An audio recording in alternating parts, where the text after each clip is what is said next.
السلام عليكم ورحمة الله وبركاته. الحمد لله وكفى والصلاة والسلام على محمد المصطفى وعلى آله وصحبه وبعد. ബഹുമാന്യരായ സഹോദരങ്ങളെ, കഴിഞ്ഞ ദർസുകളിൽ ഫിഖ്ഹിനെ കുറിച്ച് ചില ആമുഖങ്ങൾ നാം സംസാരിച്ചിരുന്നു. അതിൽ ഇസ്ലാമിക ലോകത്ത് കടന്നുവന്ന മദ്ഹബുകളെക്കുറിച്ചും അവയിൽ കാലഹരണപ്പെട്ടുപോയ അനേകം മദ്ഹബുകളുണ്ട്, ഇന്ന് അവശേഷിക്കുന്നത് പ്രധാനമായും 4 മദ്ഹബുകളാണ് തുടങ്ങിയ കാര്യങ്ങൾ നാം സംസാരിച്ചിരുന്നു. അവസാനത്തെ 3 ദർസുകളിലായി ഈ 4 മദ്ഹബുകളിൽ നിന്ന് 3 മദ്ഹബുകളെക്കുറിച്ച് നാം സംസാരിച്ചു.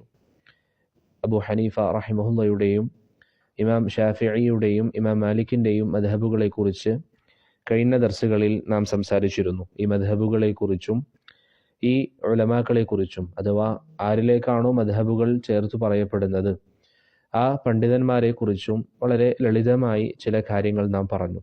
അല്ലാഹു സുബ്ഹാനഹു വ തആല കാര്യങ്ങളെ നല്ല നിലയിൽ മനസ്സിലാക്കാനും നമ്മുടെ പണ്ഡിതന്മാരുടെ ജീവിതങ്ങളിൽ നിന്ന് ഗുണപാഠങ്ങൾ ഉൾക്കൊണ്ടുകൊണ്ട് അവരുടെ മാർഗങ്ങളിൽ സഞ്ചരിക്കാനും നമുക്കേവർക്കും തൗഫീഖ് നൽകി അനുഗ്രഹിക്കുമാറാകട്ടെ. ഇന്ന് നമുക്ക് ബാക്കിയുള്ളത്, ഈ 4 മദ്ഹബുകളിൽ നിന്ന് ബാക്കിയുള്ളത് 4ാമത്തെ മദ്ഹബാണ്, അൽ മദ്ഹബുൽ ഹംബലി. 4ാമത്തെ മദ്ഹബാണ് നമുക്കിന്ന് ബാക്കിയുള്ളത്, അൽ മദ്ഹബുൽ ഹംബലി. നമുക്ക് ഇൻഷാ അല്ലാഹ് ഇന്ന് ആ മദ്ഹബിനെ കുറിച്ച് ചില കാര്യങ്ങൾ സൂചിപ്പിക്കാം. അല്ലാഹു സുബ്ഹാനഹു വ തആല കാര്യങ്ങൾ നല്ല നിലയിൽ പറയാനും അള്ളാഹുവിൻ്റെ തൃപ്തി ഉദ്ദേശിച്ചുകൊണ്ട് പഠിക്കാനും പഠിപ്പിക്കാനും നമുക്കേവർക്കും തൗഫീഖ് നൽകി അനുഗ്രഹിക്കുമാറാകട്ടെ. പ്രിയപ്പെട്ടവരെ, നമ്മുടെ മുൻഗാമികളായ ഈ പണ്ഡിതന്മാരുടെ ചരിത്രങ്ങൾ പറയുന്നതിൽ ഏറ്റവും വലിയ ലക്ഷ്യം എന്താണ്? എന്തിനാണ് നാം ഈ പണ്ഡിതന്മാരുടെ ചരിത്രങ്ങൾ പറയുന്നത്? ഇമാം മാലിക് അങ്ങനെയായിരുന്നു, ഇമാം ഷാഫിഈ ഇങ്ങനെയൊക്കെയാണ് ജീവിച്ചത്, ഇമാം അഹ്മദിൻ്റെ ചരിത്രം ഇന്ന ചരിത്രങ്ങളാണ്. ഇത് നാം പറയാനുള്ള ഏറ്റവും വലിയ കാരണം എന്താണ്? അവരെക്കുറിച്ച് അറിയുക എന്നത് മാത്രമല്ല, അതോടൊപ്പം ഇതിൽ ഉദ്ദേശിക്കപ്പെടുന്ന വളരെ പ്രധാനപ്പെട്ട ഒരു ഉദ്ദേശം എന്നത് അവരുടെ ജീവിതത്തിൽ നിന്ന് ഗുണപാഠം ഉൾക്കൊണ്ടുകൊണ്ട് നമുക്ക് അള്ളാഹു നൽകിയിരിക്കുന്ന അനുഗ്രഹങ്ങളുടെ വലിപ്പം മനസ്സിലാക്കാനും നമുക്കും നമ്മളെ കൊണ്ടാകുന്ന നിലയിൽ ചെറിയ ഒരു ഖിദ്മത്താണെങ്കിലും ഈ ദീനിനു വേണ്ടി ചെയ്യണം എന്നൊരു തീരുമാനമെടുക്കാൻ ഈ ചരിത്രങ്ങൾ നമ്മെ സഹായിക്കണം. അതിനുവേണ്ടിയാണ് ഈ ചരിത്രങ്ങൾ നാം പറയുന്നത്. ഇമാം ഷാഫിഈ അദ്ദേഹത്തിൻ്റെ ജീവിതത്തിൽ ഇങ്ങനെയൊക്കെ ആയിരുന്നു, ഇങ്ങനെ വലിയ പ്രയാസങ്ങൾ അനുഭവിച്ചിട്ടുണ്ട്. ഇമാം മാലിക് അദ്ദേഹത്തിൻ്റെ ദീനിൻ്റെ മജാലിസുകൾ ഇങ്ങനെയൊക്കെയാണ്, അദ്ദേഹം ദീന് പഠിക്കാൻ കൂടുതൽ ശ്രദ്ധ കാണിച്ചിരുന്നു. ഇതൊക്കെ നമ്മൾ പറയുന്നത് ആ ഗുണങ്ങൾ നമ്മിൽ ഉണ്ടാക്കിയെടുക്കാനാണ്. കാരണം ഇതാണ് നമുക്ക് ബാക്കിയാവുകയുള്ളൂ. നിങ്ങളൊന്ന് നോക്കിയാൽ ഇമാം മാലിക്കിൻ്റെ കാലഘട്ടത്തിൽ വേറെയും എത്ര ആളുകൾ അന്ന് ജീവിച്ചിരുന്നു? ധാരാളം സമ്പന്നരായ പണക്കാരായ ആളുകൾ അന്ന് ജീവിച്ചിരുന്നിട്ടുണ്ട്. ഒരുപക്ഷെ ഇമാം മാലിക് റഹിമഹുല്ലക്ക് അന്ന് ലഭിച്ചിരിക്കുന്ന അതേ ബഹുമാനം ലഭിച്ച പണക്കാരായ സമ്പന്നരായ ആളുകൾ അന്നുണ്ടായേക്കാം, അല്ലെങ്കിൽ അതിനേക്കാളും ആളുകൾ ബഹുമാനിച്ചിരുന്ന സമ്പന്നരായ ആളുകൾ അന്ന് ജീവിച്ചിട്ടുണ്ടാവാം. പക്ഷേ ഇന്ന് അവരെ നമുക്കറിയില്ല. നമുക്കവരെ അറിയില്ല. എന്നാൽ ഈ പണ്ഡിതന്മാരെ, ഇമാം മാലിക്കിനെ നമുക്കറിയാം, ഇമാം ഷാഫിഈയെ നമുക്കറിയാം, ഇമാം അഹ്മദിനെ നമുക്കറിയാം. അവരുടെ കാലഘട്ടത്തിൽ ജീവിച്ചിരുന്ന സമ്പന്നരായ പണക്കാരെ നമുക്കറിയില്ല. അങ്ങനെ ധാരാളം ആളുകൾ അന്ന് സമൂഹത്തിൽ വലിയ നിലയും വിലയും ഉണ്ടായ എത്രയോ ആളുകൾ ഉണ്ടായേക്കാം. പക്ഷേ അവരെക്കുറിച്ച് നമുക്കറിയില്ല. എന്നാൽ ഖുർആനിനും സുന്നത്തിനും ജീവിതത്തിൽ സ്ഥാനം നൽകുകയും ഈ ദീനിൻ്റെ മാർഗത്തിൽ പരീക്ഷണങ്ങൾ നേരിടുകയും ദുരിതങ്ങൾ അനുഭവിക്കുകയും ഈ ദീനിന് വേണ്ടി എന്തെങ്കിലുമൊക്കെ ചെയ്യണമെന്ന് ആഗ്രഹിക്കുകയും ചെയ്ത ഈ ഉലമാക്കളുടെ ചരിത്രം നമുക്കറിയാം. അള്ളാഹു അവരുടെ സ്മരണകൾ ഇന്നും നിലനിർത്തുന്നു. അതുകൊണ്ടാണ് ചില പണ്ഡിതന്മാർ പറയാറുള്ളത്, യഥാർത്ഥ ബുദ്ധിമാൻ എന്ന് പറഞ്ഞാൽ ഒരുവൻ മരണപ്പെട്ടാലും അവൻ ജീവിച്ചിരിക്കുന്നത് പോലെയുള്ളവനാണ്. ഒരുവൻ മരിച്ചു കഴിഞ്ഞാലും അവൻ ജീവിച്ചിരിക്കുന്നത് പോലെ അവൻ തയ്യാറാക്കി വെച്ചിട്ടുണ്ട് എങ്കിൽ അതാണ് യഥാർത്ഥ ബുദ്ധിമാൻ എന്ന് പറഞ്ഞാൽ. ഇമാം മാലിക് റഹിമഹുല്ല മരണപ്പെട്ട് എത്ര വർഷമായി, പക്ഷെ ഇന്നും അദ്ദേഹത്തെക്കുറിച്ച് നമ്മൾ പറയുന്നു. അദ്ദേഹത്തിൻ്റെ ഗ്രന്ഥങ്ങൾ മദാരിസുകളിലും മസാജിദുകളിലും പഠിപ്പിക്കപ്പെടുന്നു. ഇമാം ഷാഫിഈയെ കുറിച്ച് നമ്മൾ പറയുന്നു. അദ്ദേഹത്തിൻ്റെ അഭിപ്രായങ്ങൾ കർമ്മശാസ്ത്ര വിഷയങ്ങളിൽ നാം ഇത് ഉദ്ധരിക്കുന്നു. അദ്ദേഹം പറഞ്ഞിട്ടുണ്ട് എന്ന് പറയുമ്പോൾ അതിന് ഒരു വില കൊടുത്ത് ആളുകൾ ആ വാക്കുകൾ കേൾക്കാൻ തയ്യാറാകുന്നു. അദ്ദേഹം മരിച്ചുവെങ്കിലും അദ്ദേഹം ഇന്ന് ഒരു മസ്ജിദിലിരുന്ന് പഠിപ്പിച്ചാൽ എങ്ങനെയാണോ അദ്ദേഹം പഠിപ്പിക്കുന്നത് ആ ഒരു നിലയിൽ അദ്ദേഹത്തിൻ്റെ വാക്കുകൾ പഠിപ്പിക്കപ്പെടുന്നു. ആ ഒരു നിലയിൽ അദ്ദേഹത്തിൻ്റെ അഭിപ്രായങ്ങൾ ഇതാ ജനങ്ങൾക്കിടയിൽ പ്രചരിപ്പിക്കപ്പെടുന്നു. അദ്ദേഹത്തിൻ്റെ പേരുകൾ പറയുമ്പോൾ അതിൻ്റെ കൂടെ റഹിമഹുല്ലാ, അള്ളാഹു അവർക്ക് കാരുണ്യം ചെയ്യട്ടെ, റഹ്മത്ത് നൽകട്ടെ എന്നിതാ ഓരോ വിശ്വാസിയും പ്രാർത്ഥിക്കുന്നു. അന്ന് ജീവിച്ചിരുന്ന പണക്കാർക്ക് ഈ സൗഭാഗ്യം ലഭിച്ചിട്ടില്ല. അന്ന് ജീവിച്ചിരുന്ന മറ്റാളുകൾക്ക് ഈ സൗഭാഗ്യമില്ല.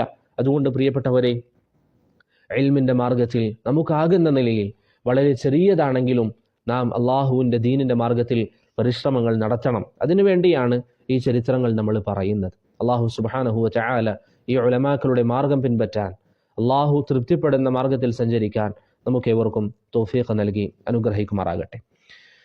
ഇന്നത്തെ നമ്മുടെ വിഷയം ഹംബലി മദ്ഹബിനെ കുറിച്ചാണ്. ഹംബലി മദ്ഹബിനെ കുറിച്ചാണ്. ഈ മദ്ഹബ് ചേർത്തു പറയുന്നത് നിങ്ങൾക്കൊക്കെ അറിയാവുന്നത് പോലെ തന്നെ ഇമാം അഹ്മദ് ബിൻ ഹംബൽ റഹിമഹുല്ലയിലേക്ക് ചേർത്തുകൊണ്ടാണ് ഹംബലി മദ്ഹബ് എന്ന് പറയുന്നത്.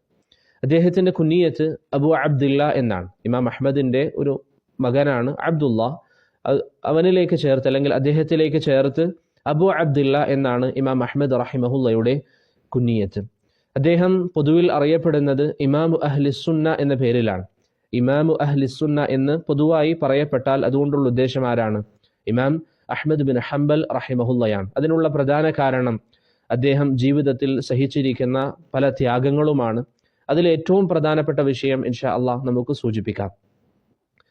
അപ്പോൾ ഇമാം അഹ്മദിലേക്ക് ചേർത്ത് പറയുന്ന ഈ മദ്ഹബിനാണ് എന്ത് പറയുന്നത്? ഹംബലി മദ്ഹബ് എന്ന് പറയുന്നത്. അടുത്തതായി, എവിടെയാണ് അദ്ദേഹം ജനിച്ചത്? ഏത് വർഷത്തിലാണ് അദ്ദേഹം ജനിച്ചത്?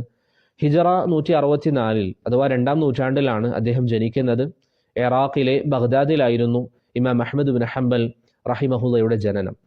വളരെ ചെറിയ പ്രായത്തിൽ തന്നെ അദ്ദേഹം ദീന് പഠിക്കാൻ താല്പര്യം കാണിക്കുകയും ദീനിൻ്റെ മജാലിസുകളിൽ അദ്ദേഹം പങ്കെടുക്കുകയും അതിന് ധൃതി കാണിക്കുകയും ചെയ്യുമായിരുന്നു. അദ്ദേഹത്തിൻ്റെ ചരിത്രങ്ങളിൽ നമുക്ക് കാണാം, രാവിലെ ഫജറിന് മുമ്പ് അദ്ദേഹം ദീനിൻ്റെ മജാലിസുകളിലേക്ക് പുറപ്പെടാൻ വേണ്ടി ഒരുങ്ങുമ്പോൾ അദ്ദേഹത്തിൻ്റെ ഉമ്മ അദ്ദേഹത്തിൻ്റെ വസ്ത്രം പിടിച്ചു വെച്ചുകൊണ്ട് പറയും, ബാങ്ക് കൊടുത്തതിന് ശേഷം പോയാൽ മതി എന്ന് അദ്ദേഹത്തിൻ്റെ ഉമ്മ അദ്ദേഹത്തോട് പറയാറുണ്ടായിരുന്നു. അപ്പോൾ അത്രയും അധികം ചെറിയ പ്രായത്തിൽ ദീന് പഠിക്കാൻ താല്പര്യം കാണിച്ചിരുന്ന മഹാനായ പണ്ഡിതനാണ് ഇമാം അഹ്മദ് ബിൻ ഹംബൽ റഹിമഹുല്ല. അതുകൊണ്ട് തന്നെ അദ്ദേഹത്തിൻ്റെ ചരിത്രം നിങ്ങൾ നോക്കിയാൽ ധാരാളം പണ്ഡിതന്മാരിൽ നിന്ന് അദ്ദേഹം പഠിച്ചിട്ടുണ്ട്. ധാരാളം പണ്ഡിതന്മാരിൽ നിന്ന് ഇമാം അഹ്മദ് ബിൻ ഹംബൽ റഹിമഹുല്ല പഠിച്ചതായി നമുക്ക് കാണാൻ സാധിക്കുന്നതാണ്. അദ്ദേഹത്തിൻ്റെ ചരിത്രങ്ങളിൽ പറയുന്നതനുസരിച്ച് 400-ലധികം പണ്ഡിതന്മാർ, 400-ലധികം ഉലമാക്കളുടെ വിദ്യാർത്ഥിയാണ് ഇമാം അഹ്മദ് ബിൻ ഹംബൽ റഹിമഹുല്ല. വളരെ പ്രധാനപ്പെട്ട 1-2 ആളുകളെ പറയാം. നമുക്ക് ഓർത്തിരിക്കാൻ എളുപ്പമുള്ള പ്രശസ്തമായ ചില ആളുകളെ നമുക്ക് പറയാം. ഒന്ന് വക്കീ ഇബ്നുൽ ജറാഹ്, മറ്റൊന്ന് സുഫിയാൻ ഇബ്നു ഉയൈന, മൂന്നാമത്തേത് അബ്ദുർ റസാഖ് ഇബ്നു ഹമ്മാം അസ്സനആനി, നാലാമത്തേത് അൽ ഇമാം അശ്ശാഫിഈ റഹിമഹുമുല്ലാ. ഇങ്ങനെ അനേകം പണ്ഡിതന്മാരുടെ കീഴിൽ പഠിച്ച മഹാനായ പണ്ഡിതനാണ് ഇമാം അഹ്മദ് ബിൻ ഹംബൽ റഹിമഹുല്ലാ. അദ്ദേഹം 400-ലധികം മശായിഖന്മാരിൽ നിന്ന് പഠിച്ചു എന്ന് പറയുമ്പോൾ തന്നെ നമുക്ക് വ്യക്തമാകുന്ന ഒരു കാര്യം എന്താണ്? പഠിക്കാൻ ധാരാളം പ്രയത്നിച്ച, അതിനുവേണ്ടി അനേകം യാത്രകൾ നടത്തിയ ഒരു വ്യക്തിയാണ് ഇമാമു അഹ്ലുസുന്ന അഹ്മദ് ബിൻ ഹംബൽ റഹിമഹുല്ലാ.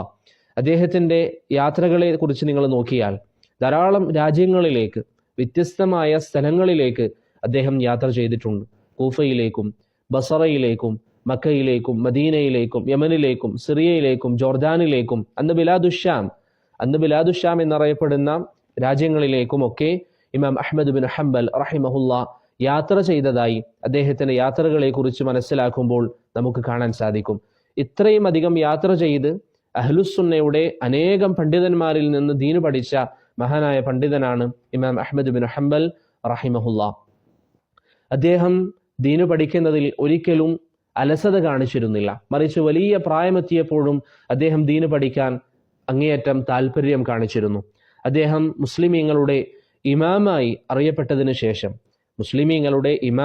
ഇമാം അഹ്മദ് ബിൻ ഹംബൽ റഹിമഹുല്ല അറിയപ്പെട്ടതിന് ശേഷം ഒരു ദിവസം മഷിക്കുപ്പിയുമായി അദ്ദേഹം നടക്കുന്നത് കണ്ടപ്പോൾ ഒരു വ്യക്തി അദ്ദേഹത്തോട് ചോദിച്ചു, യാ അബ അബ്ദില്ലാ അൻത ബലഗ്ത ഹാദൽ മബ്ലഗ് വ അൻത ഇമാമുൽ മുസ്ലിമീൻ.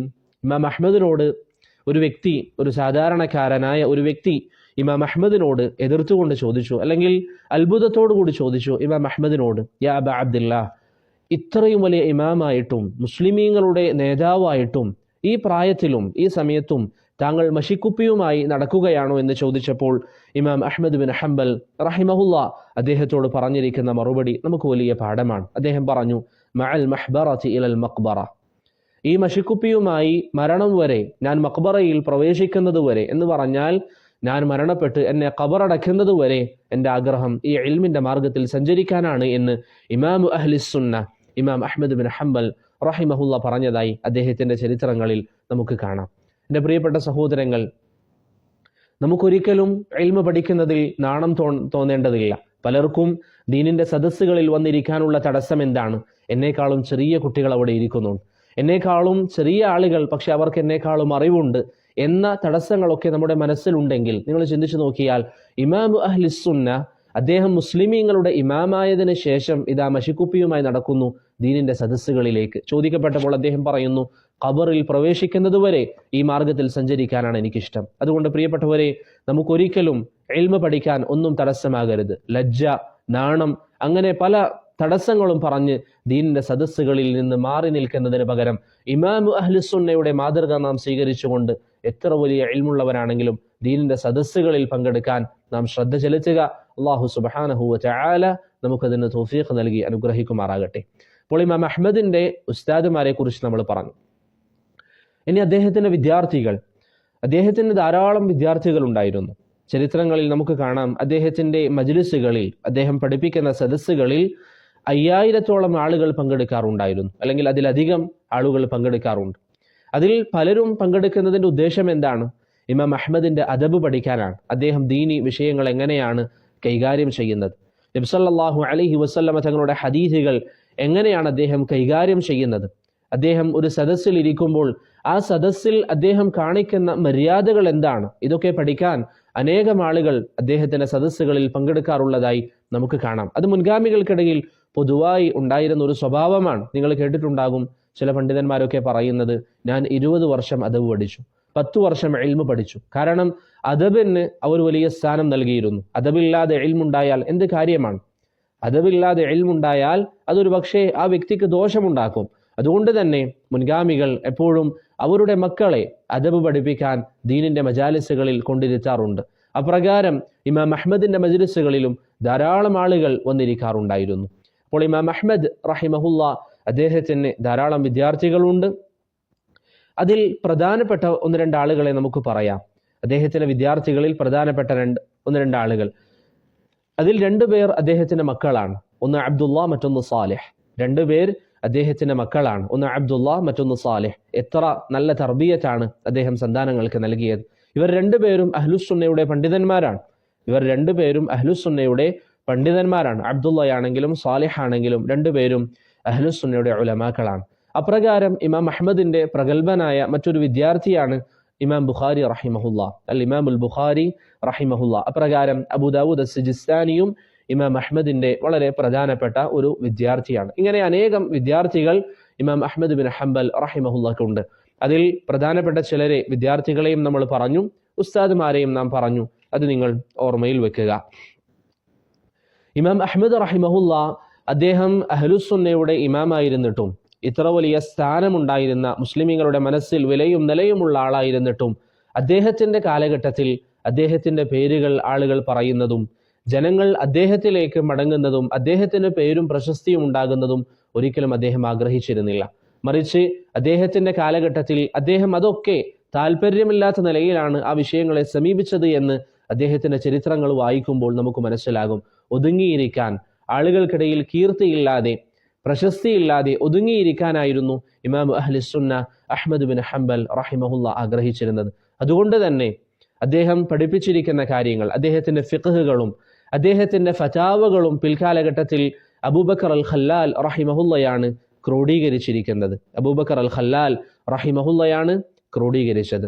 അതുപോലെ ഇമാം അഹ്മദിന്റെ കാലഘട്ടത്തിൽ നടന്ന വളരെ ചരിത്ര പ്രസിദ്ധമായ ഒരു സംഭവമാണ് നേരത്തെ നാം പറഞ്ഞ ഖുർആൻ അള്ളാഹുവിന്റെ സൃഷ്ടിയാണോ എന്ന വാദത്തെക്കുറിച്ചുണ്ടായിരിക്കുന്ന സംസാരങ്ങൾ. നേരത്തെ നമ്മൾ സൂചിപ്പിച്ചു, ഇമാമു അഹ്ലുസുന്ന എന്ന് പേര് വരാനുള്ള കാരണങ്ങളിൽ ഒരു കാരണം ഈ വിഷയമാണ്. ഖുർആൻ അള്ളാഹുവിന്റെ സൃഷ്ടിയാണ്. സൃഷ്ടിവാദം ഉടലെടുത്തത് ഇമാം അഹ്മദ് ബിൻ ഹംബൽ റഹിമഹുല്ലയുടെ കാലഘട്ടത്തിലാണ്. നിങ്ങൾക്കറിയാം, അദ്ദേഹം ജീവിച്ചിരുന്നത് അബ്ബാസി ഭരണകൂടത്തിലായിരുന്നു. ഇമാം അഹ്മദ് ബിൻ ഹംബൽ റഹിമഹുല്ല ജീവിച്ചത് അബ്ബാസി ഭരണകൂടത്തിലാണ്. ഏകദേശം 8ഓളം അബ്ബാസി ഭരണാധികാരികളുടെ കൂടെ അവർക്ക് സമകാലികരായി ജീവിച്ച പണ്ഡിതനാണ് ഇമാം അഹ്മദ് ബിൻ ഹംബൽ റഹിമഹുല്ല. അതിൽ 5 പേർ അഹ്ലുസുന്നയുടെ അഖീദയിലായിരുന്നു. മഹദിയും ഹാദിയും റഷീദും അമീനും മുതവക്കിലും അഹ്ലുസുന്നയുടെ മൻഹജിലാണ്. എന്നാൽ ബാക്കി 3 പേരാണ് ഖൽഖുൽ ഖുർആനിന്റെ വിഷയത്തിൽ, ഖുർആൻ അള്ളാഹുവിന്റെ സൃഷ്ടിയാണ് എന്ന വിഷയത്തിൽ വാദം സ്വീകരിക്കുകയും ഇമാം അഹ്മദിനെയും മറ്റു പല പണ്ഡിതന്മാരെയും പലതരത്തിലുള്ള ദ്രോഹങ്ങൾ ഏൽപ്പിക്കുകയും ചെയ്തിട്ടുള്ളത്. അപ്പോൾ പ്രിയപ്പെട്ടവരെ, ഖുർആൻ അള്ളാഹുവിന്റെ സൃഷ്ടിയാണ് എന്ന വാദം മുഅ്തസിലിയാക്കൾ കൊണ്ടുവന്ന വാദം, അത് അവർ പറയാൻ പല പശ്ചാത്തലങ്ങളുമുണ്ട്, പലതരത്തിലുള്ള പ്രേരണകളും അതുപോലെ തന്നെ പലതരത്തിലുള്ള കാരണങ്ങളും അതിന് പിന്നിലുണ്ട്. മുഅ്തസിലകളുടെ അഭിപ്രായമാണ് ഖുർആൻ അള്ളാഹുവിന്റെ സൃഷ്ടിയാണ്. പക്ഷെ അഹ്ലുസുന്നയുടെ വിശ്വാസം എന്താണ്? ഖുർആൻ അള്ളാഹുവിന്റെ കലാമാണ്, ഖുർആൻ അള്ളാഹുവിന്റെ സംസാരമാണ്, അത് അള്ളാഹുവിന്റെ സൃഷ്ടിയല്ല. അഹ്ലുസുന്ന ഈ വാദം തറപ്പിച്ചു പറഞ്ഞു. എന്തുകൊണ്ടാണ്? അള്ളാഹു പരിശുദ്ധ ഖുർആനിൽ നമുക്ക് പറഞ്ഞു തന്ന ആശയങ്ങളിൽ പെട്ടതാണ് ഖുർആൻ അള്ളാഹുവിന്റെ സംസാരമാണ്, അതൊരിക്കലും അള്ളാഹുവിന്റെ സൃഷ്ടിയല്ല. ഇത് റബ്ബ് നമുക്ക് പറഞ്ഞു തന്ന കാര്യമാണ്. അതിന് വിപരീതമായി ഖുർആൻ അള്ളാഹുവിന്റെ സൃഷ്ടിയാണെന്ന് പറയുമ്പോൾ അത് അള്ളാഹു പറഞ്ഞിരിക്കുന്ന കാര്യങ്ങളെ കളവാക്കലാണ്. അതുപോലെ നബി സല്ലല്ലാഹു അലൈഹി വസല്ലം നമുക്ക് പഠിപ്പിച്ചു തന്നിരിക്കുന്ന അദ്കാറുകളിൽ പെട്ടതാണ് അഊദു ബികലിമാത്തില്ലാഹി തമ്മാത്ത് തുടങ്ങിയ അദ്കാറുകൾ. അള്ളാഹുവിന്റെ കലിമത്തുകൾ കൊണ്ട് ഇസ്തിആദ ചെയ്യുക എന്നുള്ളത് അത് ശരീഅത്ത് നമുക്ക് പഠിപ്പിച്ചു തന്നതാണ്. അത് അള്ളാഹുവിന്റെ സൃഷ്ടിയാണെങ്കിൽ, ഖുർആൻ അള്ളാഹുവിന്റെ സൃഷ്ടിയാണ്, അള്ളാഹുവിന്റെ കലാം അത് അള്ളാഹുവിന്റെ സൃഷ്ടിയാണെങ്കിൽ അള്ളാഹുവിന്റെ കലാമ് കൊണ്ട് ഇസ്തിആദ ചെയ്യാൻ നബി സല്ലല്ലാഹു അലൈഹി വസല്ലം പഠിപ്പിച്ചു എന്ന് പറയേണ്ടി വരും. അത് ശിർക്കാണ്. അള്ളാഹുവിന്റെ കലാമ് കൊണ്ട് ഇസ്തിആദ ചെയ്യുക എന്ന് പറയുന്നത് ഇസ്ലാം അനുവദിച്ചതാണ്. അത് അള്ളാഹുവിന്റെ സൃഷ്ടിയാണെന്ന് പറഞ്ഞാൽ സൃഷ്ടികളെ കൊണ്ട് ഇസ്തിആദ ചെയ്യാൻ ദീന് പഠിപ്പിച്ചു എന്ന് പറയേണ്ടി വരും. അത് ശിർക്കൻ വാദമാണ്. അതുകൊണ്ട് തന്നെ ഖുർആൻ അള്ളാഹുവിന്റെ സൃഷ്ടിയാണെന്ന വാദം മുഅ്തസില കൊണ്ടുവന്നു. ഇത് അഹ്ലുസുന്നയുടെ വാദമല്ല. ഇബ്നുൽ ഖയ്യിം റഹിമഹുല്ല 500-ലധികം ഉലമാക്കളിൽ നിന്ന് ഖുർആൻ അള്ളാഹുവിന്റെ സൃഷ്ടിയാണെന്ന് പറയുന്ന വാദം കുഫറാണ് എന്ന് ഉദ്ധരിച്ചതായി നമുക്ക് കാണാവുന്നതാണ്. അപ്പോൾ ഞാൻ പറഞ്ഞു വന്നത്, ഇമാം അഹ്മദിന്റെ കാലഘട്ടത്തിലായിരുന്നു ഈ ഫിത്ന ഉണ്ടായത്. മുഅ്തസിലകൾ ഈ അഭിപ്രായം പറയുകയും അന്നത്തെ അബ്ബാസി ഭരണാധികാരിയായ മഅ്മൂൻ ഈ അഭിപ്രായം സ്വീകരിക്കുകയും ചെയ്തു. നിങ്ങൾക്കറിയാം, ഭരണാധികാരിക്ക് അധികാരമുണ്ട്. അതുപയോഗിച്ചുകൊണ്ട് അവരുടെ വാദങ്ങൾ ജനങ്ങൾക്ക് മേൽ അടിച്ചേൽപ്പിക്കാൻ അവർക്കൊരു പരിധിവരെ സാധിക്കും. അതുകൊണ്ട് തന്നെ മഅ്മൂനിന്റെ കാലഘട്ടത്തിൽ എല്ലാവരും ഖുർആൻ അള്ളാഹുവിന്റെ സൃഷ്ടിയാണ് എന്ന വാദം അംഗീകരിക്കാൻ മഅ്മൂൻ നിർബന്ധിച്ചു. എന്നാൽ അഹ്ലുസുന്നയുടെ ഉലമാക്കൾ ദീനിന് എതിരായ ഈ ആശയം ഒരിക്കലും അംഗീകരിക്കാൻ തയ്യാറായിരുന്നില്ല. പല പണ്ഡിതന്മാരും അത് എതിർത്തുകൊണ്ട് നിലപാടെടുത്തു. അതിൽപ്പെട്ടവരാണ് മുഹമ്മദ് ബിൻ സഅദ് റഹിമഹുല്ല, അതുപോലെ തന്നെ Yahya bin Main, Abu Khaithama, Zuhair bin Harb, ഇമാം Ahmad bin Hanbal, Muhammad bin Nuh, Ubaidullahi bin Umar al Qawariri റഹിമഹുമുല്ല. ഇങ്ങനെ അഹ്ലുസുന്നയുടെ അനേകം ഉലമാക്കൾ ഭരണാധികാരി പറഞ്ഞിരിക്കുന്ന ഖുർആൻ അള്ളാഹുവിന്റെ സൃഷ്ടിയാണ് എന്ന വാദത്തിനെതിരായി നിലപാടെടുത്തു. സ്വാഭാവികമായും എന്ത് സംഭവിച്ചു? ഭരണാധികാരി അവരുടെ അധികാരം ഉപയോഗിച്ചുകൊണ്ട് ഈ പണ്ഡിതന്മാർക്ക് പലതരത്തിലുള്ള ഉപദ്രവങ്ങളും ഏൽപ്പിക്കാൻ തുടങ്ങി. ഇങ്ങനെ അവർക്ക് ജീവന് ഭീഷണിയായപ്പോൾ പല പണ്ഡിതന്മാരും തൽക്കാലം ഭരണാധികാരിയെ തൃപ്തിപ്പെടുത്താൻ അവരുടെ മനസ്സുകൊണ്ട് അവർ അംഗീകരിക്കുന്നില്ല എങ്കിലും നാവുകൊണ്ട് ഭരണാധികാരി ഇഷ്ടപ്പെടുന്ന നിലയിൽ സംസാരിച്ചു. യഹ്യ ബിൻ മഈനിനെ പോലെയുള്ള, അബൂ ഖൈസമയെ പോലെയുള്ള പല ഉലമാക്കളും അത്തരത്തിൽ ജീവന് ഭീഷണിയായപ്പോൾ ഭരണാധികാരിയുടെ ഫിത്നയിൽ നിന്ന് രക്ഷപ്പെടാൻ അവർ തൽക്കാലം ചില സംസാരങ്ങൾ ഭരണാധികാരി ഉദ്ദേശിക്കുന്ന നിലയിൽ സംസാരം നടത്തി. പക്ഷെ ഒരിക്കലും അവരുടെ മനസ്സിൽ ഭരണാധികാരി പറയുന്ന ആശയം ശരിയാണ് എന്നവർ വിശ്വസിച്ചില്ല. നിങ്ങൾക്കറിയാം, നിർബന്ധിത സാഹചര്യങ്ങളിൽ കുഫറിന്റെ വാക്കുകൾ നാവുകൊണ്ട് പറയേണ്ടി വരികയാണെങ്കിലും ഇസ്ലാം അതിൽ ഇളവ് നൽകിയിട്ടുണ്ട്. എന്നാൽ വേറെ ചില പണ്ഡിതന്മാർ, ഇമാം അഹ്മദിനെ പോലെയുള്ള, മുഹമ്മദ് ബിൻ നൂഹിനെ പോലെയുള്ള ചില ഉലമാക്കൾ ഭരണാധികാരി എത്ര നിർബന്ധിച്ചിട്ടും ഈ വാദം പറയാൻ തയ്യാറായിരുന്നില്ല. എന്താണ് ഇതിന് കാരണം? ഇമാം അഹ്മദിന്റെ തന്നെ ചില സംസാരങ്ങളിൽ വന്നതുപോലെ പണ്ഡിതന്മാർ എല്ലാവരും ഭരണാധികാരിക്ക് യോജിച്ചുകൊണ്ട് തൽക്കാലം ജീവരക്ഷ മുൻനിർത്തിക്കൊണ്ട് പറഞ്ഞതാണെങ്കിലും ഒരുപക്ഷെ ജനങ്ങൾ അതിൽ വഞ്ചിതരാകാൻ സാധ്യതയുണ്ട്. ജനങ്ങൾ വിചാരിക്കും ഇതാണ് ശരി. കാരണം പരസ്യമായി എല്ലാ പണ്ഡിതന്മാരും ഈ അഭിപ്രായം പറഞ്ഞാൽ അവരുടെ മനസ്സുകളിൽ അവർ ഒളിപ്പിച്ചിരിക്കുന്ന കാര്യം എല്ലാവരും അറിയണമെന്നില്ല. അതുകൊണ്ട് തന്നെ ഇമാം അഹ്മദ് ബിൻ ഹംബൽ റഹിമഹുല്ല ഭരണാധികാരി പറയുന്ന വാക്കുകൾ പറയാൻ അദ്ദേഹത്തെ തൽക്കാലം രക്ഷപ്പെടാൻ വേണ്ടി തൃപ്തിപ്പെടുത്താൻ പോലും ഇമാം അഹ്മദിനെ പോലെയുള്ള മുഹമ്മദ് ബിൻ നൂഹിനെ പോലെയുള്ള പണ്ഡിതന്മാർ തയ്യാറായിരുന്നില്ല. അങ്ങനെ മഅ്മൂനിൻ്റെ അരികിലേക്ക് ഇമാം അഹ്മദിനെയും മുഹമ്മദ് ബിൻ നൂഹിനെയും കൊണ്ടുവരാൻ കൽപ്പിക്കപ്പെട്ടു. അതിനുശേഷമാണ് അവർക്ക് കഠിനമായ പരീക്ഷണങ്ങൾ ആരംഭിക്കുന്നത്, അല്ലെങ്കിൽ ആ ഒരു സമയത്താണ് കഠിനമായ പരീക്ഷണങ്ങൾ ആരംഭിക്കുന്നത്. രണ്ടുപേരെയും മഅ്മൂൻ എന്ന് പറയുന്ന അബ്ബാസി ഭരണാധികാരി, മുഅ്തസിലകളുടെ ഈ ചിന്താഗതി പേറിയിരുന്ന ഈ വ്യക്തിയിലേക്ക് കൊണ്ടുവരാൻ വേണ്ടി കൽപ്പിക്കപ്പെട്ടപ്പോൾ ഇമാം അഹ്മദ് അള്ളാഹുവിനോട് ദുആ ചെയ്തു, അള്ളാഹുവെ മഅ്മൂനിൻ്റെ അരികിലേക്ക് എന്നെ നീ എത്തിക്കരുത്. അള്ളാഹു സുബ്ഹാനഹു വ തആലയുടെ നിശ്ചയപ്രകാരം മഅ്മൂൻ മരണപ്പെട്ടു. ഇമാം അഹ്മദ് റഹിമഹുല്ല വന്നുകൊണ്ടിരിക്കെ മഅ്മൂൻ, അല്ലെങ്കിൽ അദ്ദേഹത്തെ കൊണ്ടുവരപ്പെടുന്നതിനിടയിൽ മഅ്മൂൻ മരണപ്പെട്ടു. പിന്നീട് ആ യാത്രയിൽ ഇമാം അഹ്മദിൻ്റെ കൂടെ ഉണ്ടായിരുന്ന രണ്ടാമത്തെ പണ്ഡിതൻ മുഹമ്മദ് ബിൻ നൂഹ് റഹിമഹുല്ല മരണപ്പെട്ടു. ഇമാം അഹ്മദ് അദ്ദേഹത്തിന് വേണ്ടി ജനാസ നിസ്കരിക്കുകയും അദ്ദേഹത്തെ മറവ് ചെയ്യുകയും ചെയ്തു. പിന്നെ ഇമാം അഹ്മദ് റഹിമഹുല്ല ഈ വിഷയത്തിൽ തനിച്ചായി. ഇമാം അഹ്മദ് ബിൻ ഹംബൽ റഹിമഹുല്ല, വേറെയും ചില ഉലമാക്കളുടെ പേരുകൾ നമുക്ക് കാണാം. എന്നിരുന്നാലും ഇമാം അഹ്മദ് ബിൻ ഹംബൽ റഹിമഹുല്ല മഅ്മൂനിൻ്റെ അരികിലേക്ക് വരാൻ ആഗ്രഹിച്ചിരുന്നില്ല. അങ്ങനെ മഅ്മൂൻ മരണപ്പെട്ടു. മഅ്മൂനിന് ശേഷം ഭരണമേറ്റെടുത്തത് മുഅ്തസിമാണ്. മഅ്മൂനിന് ശേഷം ഭരണമേറ്റെടുത്തത് മുഅ്തസിമായിരുന്നു. പിന്നീട് ഇമാം അഹ്മദിന് കഠിനമായ പരീക്ഷണങ്ങളുടെ കാലമായിരുന്നു. മഅ്മൂനിൻ്റെ കാലഘട്ടത്തിൽ തന്നെ ഇമാം അഹ്മദ് റഹിമഹുല്ല ജയിലിൽ അടക്കപ്പെട്ടു. അദ്ദേഹത്തിന് പലതരത്തിലുള്ള പരീക്ഷണങ്ങളും ഏൽക്കേണ്ടി വന്നു. പരീക്ഷണങ്ങൾ എന്ന് പറഞ്ഞാൽ അതികഠിനമായ പരീക്ഷണങ്ങൾ.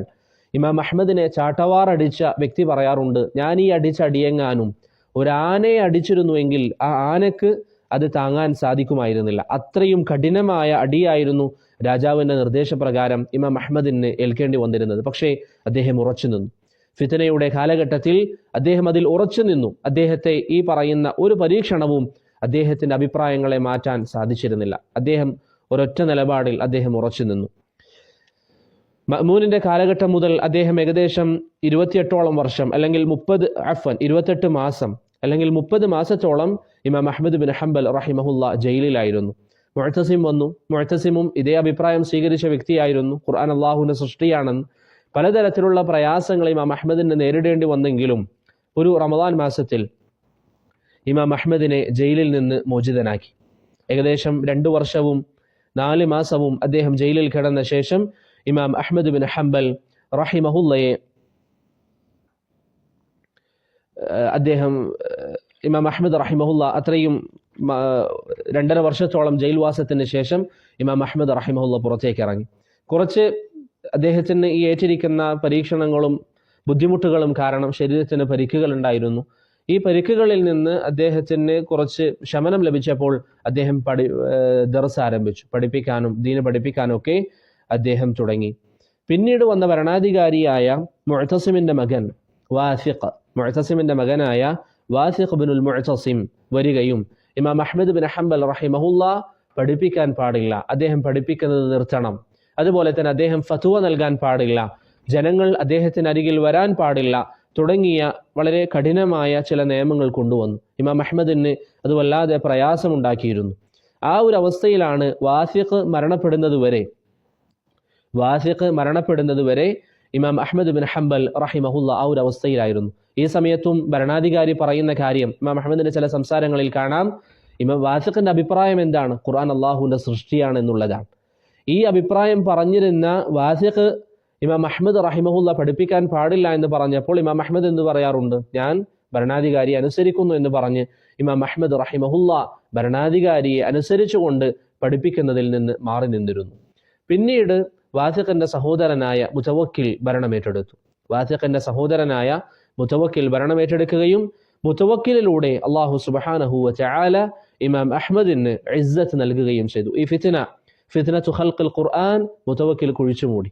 ആ വാദം അദ്ദേഹം തള്ളിക്കളയുകയും ഇമാം അഹ്മദിനെ ബഹുമാനിക്കുകയും ആ ഭരണകൂടത്തിൽ ആരെയെങ്കിലും ദീനിന്റെ മർത്തബകളിൽ, ദീനിന്റെ സ്ഥാനങ്ങളിൽ നിയോഗിക്കുന്നുവെങ്കിൽ ഇമാം അഹ്മദിനോട് കൂടിയാലോചിച്ച ശേഷം മാത്രം അവരെ ആ സ്ഥാനങ്ങളിൽ നിശ്ചയിക്കുകയും ചെയ്യുന്ന ഒരു പതിവ് മുതവക്കിൽ സ്വീകരിച്ചു. എന്ന് പറഞ്ഞാൽ അങ്ങനെ ഇമാം അഹ്മദ് റഹിമഹുല്ലയെ മുതവക്കിൽ ബഹുമാനിച്ചു.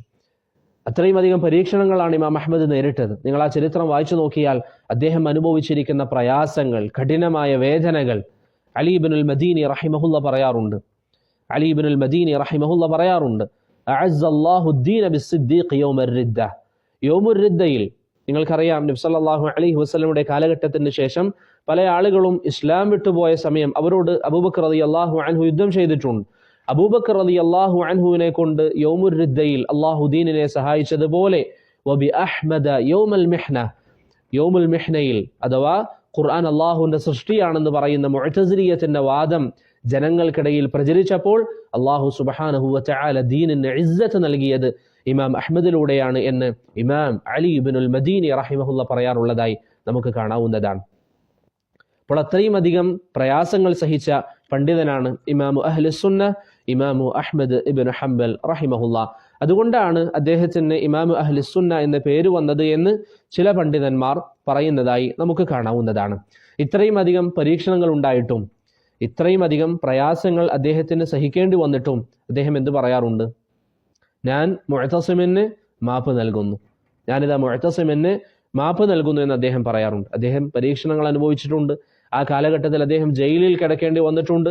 എന്നിട്ടും അദ്ദേഹം പറയുന്നു, ഞാനിതാ മുഅ്തസിമിന് മാപ്പ് നൽകുന്നു. ഏകദേശം 23 വർഷത്തോളം ഈ ഫിത്ന നിലനിന്നിരുന്നു. 23 വർഷം ഈ ഫിത്ന നിലനിന്നിരുന്നു. അപ്പോൾ അത്രയും കഠിനമായ അവസ്ഥകൾ അദ്ദേഹം തരണം ചെയ്യേണ്ടി വന്നിട്ടും പിന്നീട് അദ്ദേഹം അവർക്കൊക്കെ മാപ്പ് നൽകുകയും ചെയ്ത അവസ്ഥ നമുക്ക് കാണാവുന്നതാണ്. ഇതൊക്കെ നമുക്ക് വലിയ പാഠങ്ങളാണ്. ഈ പണ്ഡിതന്മാർ ദീനിന് വേണ്ടി എത്ര വലിയ ത്യാഗങ്ങളാണ് സഹിച്ചത്. അവർക്ക് വേണമെങ്കിൽ എന്ത് ചെയ്യാം? ഇന്ന് പലരും ചെയ്യുന്നത് പോലെ അവരുടേതായ കാര്യങ്ങൾ മാത്രം നോക്കി അവരുടെ ബിസിനസ്സുകളും അവരുടെ കച്ചവടവും നോക്കി വീട്ടിൽ അനങ്ങാതിരുന്നാൽ അവർക്ക് ഈ പ്രശ്നങ്ങളൊന്നും ഉണ്ടാവില്ലായിരുന്നു. പക്ഷെ എന്തുകൊണ്ടാണ് അവർ ചെയ്തത്? അള്ളാഹുവിന്റെ ദീനിനെ സംരക്ഷിക്കാൻ. പക്ഷേ അതിന് പകരമായി ഞാൻ നേരത്തെ സൂചിപ്പിച്ചതുപോലെ ഇന്നും അവരെ നമ്മൾ സ്മരിക്കുന്നു, അവരെ നാം പുകഴ്ത്തി പറയുന്നു. അവർക്ക് അള്ളാഹു സുബ്ഹാനഹു വതആല ഉന്നതമായ സ്ഥാനങ്ങൾ സ്വർഗത്തിൽ നൽകട്ടെ എന്ന് എപ്പോഴും നാം പ്രാർത്ഥനകളിൽ ദുആകളിൽ നാം അവരെ സ്മരിക്കുകയും ചെയ്യുന്നു. അതുകൊണ്ട് പ്രിയപ്പെട്ടവരെ, ഈ ഇമാമുമാരെ അവരുടെ ചരിത്രങ്ങളെ വലിയ വിലയോടുകൂടി നാം മനസ്സിലാക്കുകയും നമ്മുടെ ജീവിതത്തിൽ ദീനിന് വേണ്ടി എന്തെങ്കിലും എനിക്കും ചെയ്യണം എന്നൊരു താല്പര്യം ഉണ്ടാക്കിയെടുക്കാൻ ഈ ചരിത്രങ്ങൾ നമുക്ക് ഉപകരിക്കുകയും വേണം. അതുപോലെ തന്നെ ഇമാം അഹ്മദ് റഹിമഹുല്ല അദ്ദേഹത്തിന് ഹദീസിൽ വളരെയധികം കഴിവുണ്ടായിരുന്നു. ഇമാം ഷാഫിഈ റഹിമഹുല്ല പോലും ചില മസ്അലകളിൽ, ഇമാം ഷാഫിഈ ഇമാം അഹ്മദിന്റെ ഉസ്താദാണ്, നേരത്തെ നമ്മൾ പറഞ്ഞുവല്ലോ. ഇമാം അഹ്മദ് ഇമാം ഷാഫിഈയുടെ ഹലഖകളിൽ പങ്കെടുക്കാറുണ്ട്. എന്നിട്ടും ഇമാം ഷാഫിഈ ചില മസ്അലകളിൽ ഇമാം അഹ്മദിനോട് ഹദീസുകളെ കുറിച്ച് ചോദിക്കാറുള്ളതായി നമുക്ക് കാണാവുന്നതാണ്. അപ്പോൾ ഇൽമിയായ മേഖലയിൽ വലിയ പാണ്ഡിത്യം ഇമാം അഹ്മദിന് ഉണ്ടായിരുന്നത് പോലെ തന്നെ ഇത്തരത്തിൽ ദീനിനു വേണ്ടി ജിഹാദിന്റെ വിഷയത്തിലും ഈ പറഞ്ഞ നിലയിൽ ഇത്ര വലിയ ഫിത്ന വന്നപ്പോൾ അവിടെ പതറാതെ നിലനിൽക്കാനും ഇമാം അഹ്മദ് ബിൻ ഹംബൽ റഹിമഹുല്ലക്ക് സാധിച്ചിട്ടുണ്ട്. അദ്ദേഹത്തിന്റെ ഫളായിലുകൾ ധാരാളമുണ്ട്. ഇതാണ് പ്രധാനപ്പെട്ട ചില കാര്യങ്ങൾ പറയാനുള്ളത്. ഇമാം ഷാഫിഈ റഹിമഹുല്ല പറയാറുള്ളതായി ഇമാം ഇബ്നു അബി യഅല അദ്ദേഹത്തിന്റെ തബഖാത്തുൽ ഹനാബിലയിൽ ഉദ്ധരിക്കുന്ന ഒരു വാക്ക് ഇമാം അഹ്മദിനെ കുറിച്ച് അവസാനമായി പറയാം. ഇമാം ഷാഫിഈ പറയാറുണ്ട്, അഹ്മദു ഇമാമുൻ ഫി 8 ഖിസാൽ. 8 കാര്യങ്ങളിൽ ഇമാം അഹ്മദ് ഇമാമാണ്. 8 കാര്യങ്ങളിൽ അഹ്മദ് ഇമാമാണ്. ഇമാമുൻ ഫിൽ ഹദീസ്, ഹദീസിൽ അദ്ദേഹം ഇമാമാണ്. ഇമാമുൻ ഫിൽ ഫിഖ്ഹിൽ അദ്ദേഹം ഇമാമാണ്. ഇമാമുൻ ഫിൽ ലുഗ, ഭാഷയിൽ അദ്ദേഹം ഇമാമാണ്. ഇമാമുൻ ഫിൽ ഖുർആനിൽ അദ്ദേഹം ഇമാമാണ്. ഇമാമുൻ ഫിൽ ഫഖ്രി, ദാരിദ്ര്യത്തിൽ അദ്ദേഹം ഇമാമാണ്. എന്ന് പറഞ്ഞാൽ ദുനിയാവിനോട് വലിയ മോഹം അദ്ദേഹത്തിന് ഉണ്ടായിരുന്നില്ല. ഇമാമുൻ ഫിൽ സുഹ്ദി, ഈ ദുനിയാവിനോട് വിരക്തി കാണിക്കുന്നതിൽ അദ്ദേഹം ഇമാമാണ്. ഇമാമുൻ ഫിൽ വറഇ, തഖ്വയുടെ കാര്യത്തിൽ അദ്ദേഹം ഇമാമാണ്. ഇമാമുൻ ഫിസ് സുന്നഹ്, സുന്നത്തിന്റെ കാര്യത്തിലും അദ്ദേഹം ഇമാമായിരുന്നു എന്ന് ഇമാം ഷാഫിഈ റഹിമഹുല്ല ഇമാം അഹ്മദ് ബിൻ ഹംബലിനെ കുറിച്ച് പറഞ്ഞതായി ഇബ്നു അബി യഅല അദ്ദേഹത്തിന്റെ തബഖാത്തുൽ ഹനാബിലയിൽ ഉദ്ധരിക്കുന്നതായി നമുക്ക് കാണാവുന്നതാണ്. അദ്ദേഹം മരണപ്പെടുന്നത് ഹിജറ 241-ലാണ്. അദ്ദേഹം മരണപ്പെടുന്നത് ഹിജറ 241-ലാണ്. ഏകദേശം ഒന്ന് മരിക്കുമ്പോൾ അദ്ദേഹത്തിന്റെ വയസ്സ് എത്രയാണ്? 77 വയസ്സിലാണ് ഇമാം അഹ്മദ് റഹിമഹുല്ല മരണപ്പെടുന്നത്. 77 വയസ്സിലാണ് ഇമാം അഹ്മദ് റഹിമഹുല്ല മരണപ്പെടുന്നത്. ഇതോടുകൂടി 4 ഇമാംമാരുടെ ചരിത്രങ്ങൾ ഏകദേശം നമ്മൾ പറഞ്ഞു. ലളിതമായിട്ടാണ്, വളരെ ചുരുങ്ങിയ ചില കാര്യങ്ങൾ നമ്മൾ പറഞ്ഞു. നമുക്ക് കേവലം അവരുടെ വയസ്സുകൾ മാത്രം ഒന്ന് പറയാം. ഇമാംമാരുടെ വയസ്സുകൾ മാത്രം ഒന്ന് പറയാം. ഇമാം അഹ്മദ് അല്ലെങ്കിൽ അബൂ ഹനീഫ തൊട്ട് തുടങ്ങിയാൽ, അബൂ ഹനീഫ റഹിമഹുല്ല ജനിക്കുന്നത് ഹിജറ 80-ലാണ്, മരണപ്പെടുന്നത് ഹിജറ 150-ലാണ്. 150-ൽ അഥവാ അദ്ദേഹം 70 വയസ്സിലാണ് മരണപ്പെട്ടത്. അബൂ ഹനീഫ റഹിമഹുല്ല 70-ാമത്തെ വയസ്സിലാണ് മരണപ്പെടുന്നത്. രണ്ടാമത്തേത് ഇമാം മാലിക്. ഇമാം മാലിക് ജനിക്കുന്നത് ഹിജറ 93-ലാണ്. ഹിജറ 93-ൽ, മരണപ്പെടുന്നത് ഹിജറ 179-ലാണ്. അപ്പോൾ ഇമാം മാലിക്കിന്റെ പ്രായം 86 വയസ്സാണ്. 86 വയസ്സ്. ഇമാം ഷാഫിഈ റഹിമഹുല്ല ജനിക്കുന്നത് ഹിജറ 150-ലാണ്, മരണപ്പെടുന്നത് 204-ലാണ്. അഥവാ അദ്ദേഹത്തിന്റെ വയസ്സ് 54 വയസ്സാണ്. ഇമാം അഹ്മദ് റഹിമഹുല്ല ജനിക്കുന്നത് 164-ൽ, മരണപ്പെടുന്നത് 241-ൽ. അദ്ദേഹത്തിന്റെ വയസ്സ് 77 വയസ്സാണ്. അപ്പോൾ മദ്ഹബിന്റെ ഉലമാക്കളിൽ ഏറ്റവും അധികം ജീവിച്ചതാരാണ്? ഇമാം മാലിക്കാണ്, 86 വയസ്സ്. പിന്നീട് ഇമാം അഹ്മദാണ് 77 വയസ്സ്. പിന്നീട് അബൂ ഹനീഫ 70 വയസ്സ്. പിന്നെ ഇമാം ഷാഫിഈ റഹിമഹുല്ല 54 വയസ്സ്. ഇതാണ് ഈ പണ്ഡിതന്മാർ മരണപ്പെടുമ്പോൾ അവരുടെ പ്രായം. അടുത്തതായി ഇമാം അഹ്മദിനെ കുറിച്ച് ചില കാര്യങ്ങൾ നമ്മൾ പറഞ്ഞു. അടുത്തതായി ഹംബലി മദ്ഹബിന്റെ ഉസൂലുകൾ. ഒന്ന്, നാം പൊതുവെ പറയാറുള്ളത് പോലെ പരിശുദ്ധ ഖുർആനാണ്. രണ്ടാമത്തേത് റസൂലുള്ളാഹി സ്വല്ലല്ലാഹു അലൈഹി വസല്ലമ തങ്ങളുടെ ഹദീസാണ്. നബി സല്ലല്ലാഹു അലൈഹി വസല്ലമ തങ്ങളുടെ ഹദീസാണ്.